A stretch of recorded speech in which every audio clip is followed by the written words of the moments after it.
Masilaw sa ano. Ayun mga kaisip. Isa na mo pa mga kaisip.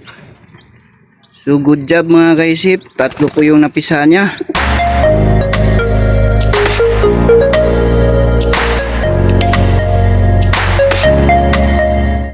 Hello, what's up mga kaisip? Muli, Mr. Vlog, ang vlogger ng mapaglarong isipan na bumabati isang magandang araw sa inyong lahat. Ayan mga kaisip, ang ating video sa araw na ito ay paano nga ba magpapisa ng itlog ng sirama bantam na hindi naglilimlim ang kanyang inahin at hindi po tayo gumamit ng incubator. So, pakita ko po sa inyo mga kaisip. Ayan mga kaisip, namitlog na po si Baby Angel.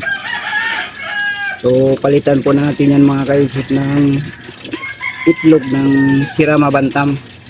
So nandito po yun mga kaisip ang itlog ng sirama bantam na ipapalit natin. Ay mga kaisip, dalawa.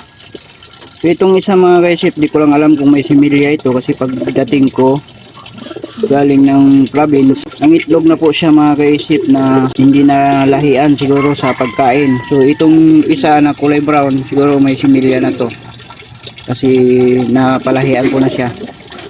So ipalit natin mga kaisip kasi dapat ngayon po talaga ito maipalit kasi naglilimlim ng ating kalapati. Sa kalapati po kasi mga kaisip, may mga kalapati na nagbibilang ng araw kung ilang araw lang sila maglimlim. So, ang kalapati mga kaisip 18 days mamimisa. So dalawa na yung itlog niya. Kaya dapat mapalitan na po natin. Kasi itong itlog ng sirama bantam 21 days mapisa. So dapat maipalit na po natin para hindi siya mahuli. Kasi yung kalapati kung nagbibilang yan, ibig sabihin 18 days hindi na yan maglilimlim. Pero may kalapati rin po mga kaisip na naglilimlim siya hanggang sa makapagpisa siya. So ipalit po natin mga kaisip. Ang gagawin po natin mga kaisip para hindi niya mapansin na pinalitan, pakainin muna natin yung kalapati mga kaisip para pagbaba niya saka po tayo magpalit ng itlog. Kasi pagka nandyan po siya, tutukain po tayo ng mga kaisip pag nagpalit tayo ng itlog. Pero may paraan naman po tayo, pero mas maganda po yung wala yung kalapati pagpalit natin ng itlog. So pakainin muna natin mga kaisip ang kalapati para bumaba doon sa kanyang pinag-itlogan.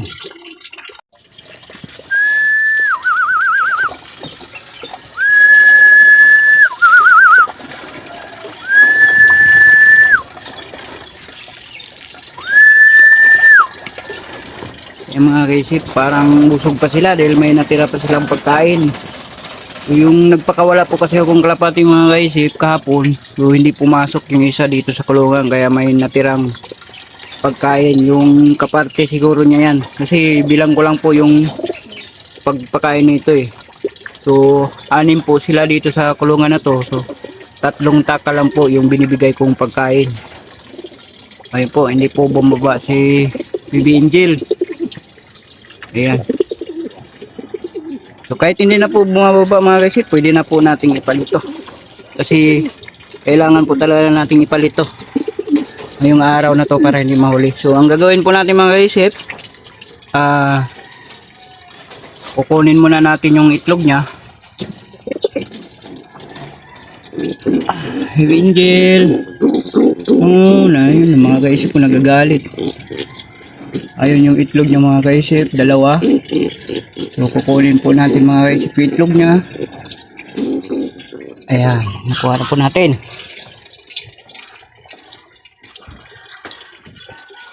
So ipalit po natin mga kaisip. Pagpalit mga kaisip, ganito lang po. Iuna natin yung kamao natin, dipinsahan po natin yung itlog para pag sakaling tumuka man siya, hindi po matuka yung itlog. Pero mabait naman to si Baby Angel. Hindi katulad ng lalaki na pag yun ang naglimlim ay talagang nanunuka po. Ayan po mga kaisip, na ipalit na po natin. Ayan, magbilang po tayo mga kaisip ng So, anong date ngayon? April 18. So, basta magbilang po tayo ng April 18 ngayon. Magbilang po tayo ng 21 days. O, balikan po natin yan mga kaisip. Ayan mga kaisip, yung itlog ng kalapati, pinalit natin. So, pahaba na siya. Tapos puting-puti. Kasi yung itlog ng Sirama Bantam, pabilog tsaka medyo brown. Ito, pahaba na po, tapos maputi. Ito na po yung itlog ng kalapati. Ayan mga kaisip, 20 days ngayon mula nung isinalang natin yung itlog ng Sirama Bantam, no? Pinalit natin sa itlog ng kalapati. So mga kaisip, yung itlog nga pala ng Sirama Bantam na sinalang natin ay dalawa. So dinagdagan ko po yun ng isa, tapos yung una nating sinalang na sabi ko na baka walang similya, pinalitan ko po yun para sigurado. So bali tatlo po yung pinalimlim natin sa kalapati. So nagpakain po ako mga kaisip, narinig ko na may sumisiyak na sisiw. So bali dapat mga 21 days pa lang mga kaisip, bukas dapat. So ngayon may narinig akong siyak ng sisiw. So titingnan po natin mga kaisip kung napisa na siya. So bali pang 20 days pa lang ngayon dahil sinalang po natin yun April 18. So count na po yung April 18 mga kaisip dahil umaga ko po siya nilagay. So titingnan po natin mga kaisip. Ayan mga kaisip, pinakain ko na sila. Tapos na po silang kumain at may natira pa pong pagkain sa kanilang kainan.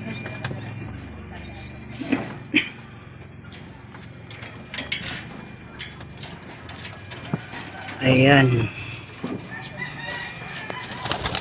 Bibinjil, tingnan natin kung may sisiyo ka na. Nako. So ibaba natin mga kaisip yung pinagitlugan dahil para makita po natin ng maayos.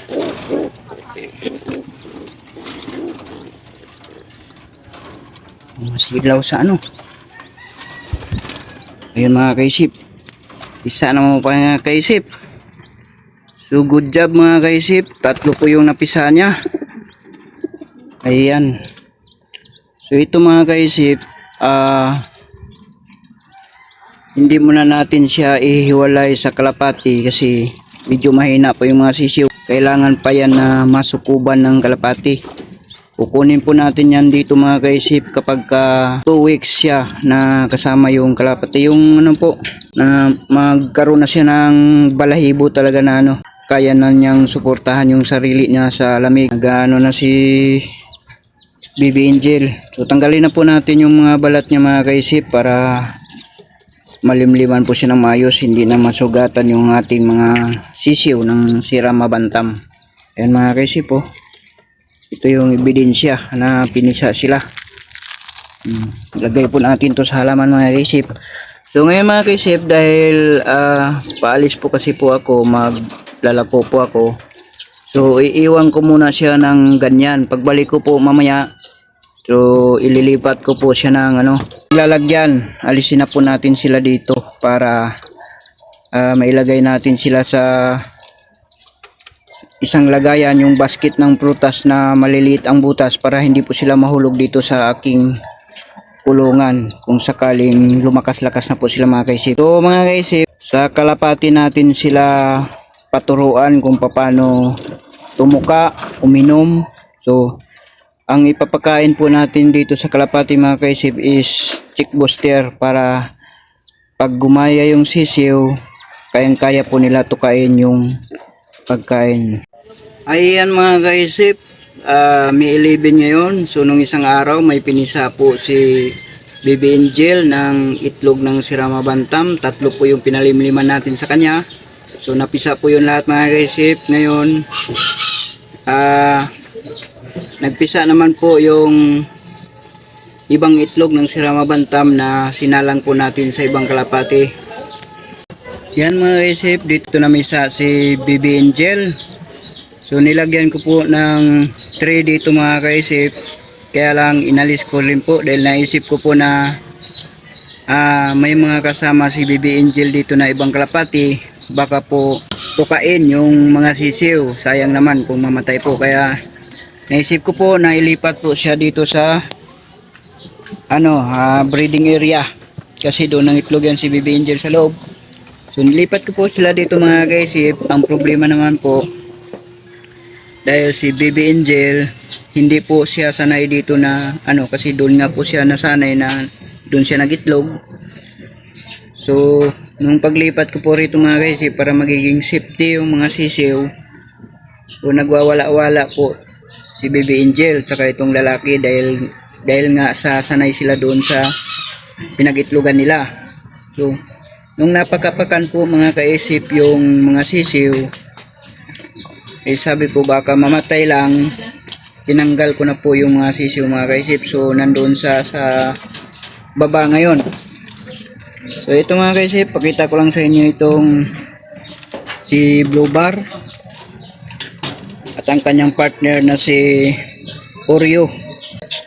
Ito nga pala mga kaisip, ang pinagitlogan nito ni Blue Bar ay yung Tupperware ng ice cream. So kanina mga kaisip, nung nagpakain ako umaga, naisip ko po na baka mahulog yung sisiw dahil mababa lang po yung Tupperware ng ice cream. Baka mahulog po siya rito sa kulungan. Sayang naman po. Kaya yung pinagitlogan ni Baby Angel, itong stainless na kasirola, so medyo malalim po. Yun po yung pinalit ko sa pinagitlogan ni Blue Bar. Akala ko po kanina baka magtampo si Blue Bar na pinalitan ko yung pinagitlogan. Ayan mga kaisip, nagsisiyo na po siya mga kaisip yung isa. So yung isa po nito mga kaisip, kasi dalawang itlog to. Yung isang itlog ay itlog na yan ni Blue Bar. Kasi nung time na nagpalimlim ako ng itlog dito, tumigil na po sa pag-itlog yung aking Sirama Bantam. Kaya isa lang ko dyan. Tapos dito rin po sa baba mga kaisip, isang itlog din po ng Sirama Bantam yan. So si Cowboy ang naglimlim. So partner niya si Kaluluwa. Ayan mga kaisip, hindi pa nagpisa. Isang itlog ng kalapati dyan, tsaka itlog ng Sirama Bantam. So dapat po mga kaisip, dito sa kabila si Tawas at saka si Pakistani. Dapat po ito ang unang magpisa kaysa dito sa taas kay Blue Bar. Ang naging problema po itong si Tawas dahil palagi po natin itong pinapapisa ng itlog ng manok na Rhode Island. So para rin parang nasisiraan ang ulo ang kalapati mga kaisip kapag sige lang po silang itlog, siging limlim, tapos pag namisa, so kukunin yung sisiw. So para po silang na nagpisa sila pero wala silang inalagaan. So kumbaga sa tao mga kaisip, apektado po sila sa ganun kasi pag sa tao, di ba, pag kaanak pa lang, maliit pa yung anak mo tapos nawala sa'yo, so ganun din po, parang masisiraan ka rin po sa ulo, parang ganun din po sila. Kaya dito na rin pong naisip po mga kaisip na ayan, isang itlog ng Sirama Bantam po, pwede pong gawin nating dalawang itlog ng Sirama Bantam tapos isang itlog ng kalapati para pag namisa yung itlog ng Sirama Bantam tapos mamisa yung itlog ng kalapati, so iiwan po natin yung sa inakay ng kalapati para may maalagaan po sila. So yan mga kaisip, kunin na po natin yung sisiw, sama na po natin dun sa naunang sisiw natin na nandun sa baba. Blue Bar, kunin ko na yung sisiw. Nako, nagalit si Blue Bar mga kaisip, protective si Blue Bar. So ayan mga kaisip, so, pag namisa po yung itlog ng kalapati ng mga kaisip, yan na po yung alagaan nila. So baba na po tayo mga kaisip. Ayan po mga kaisip, naisama na po natin yung isang sisiw sa tatlong naunang sisiw. Ayan mga kaisip, apat na po ang ating sisiw.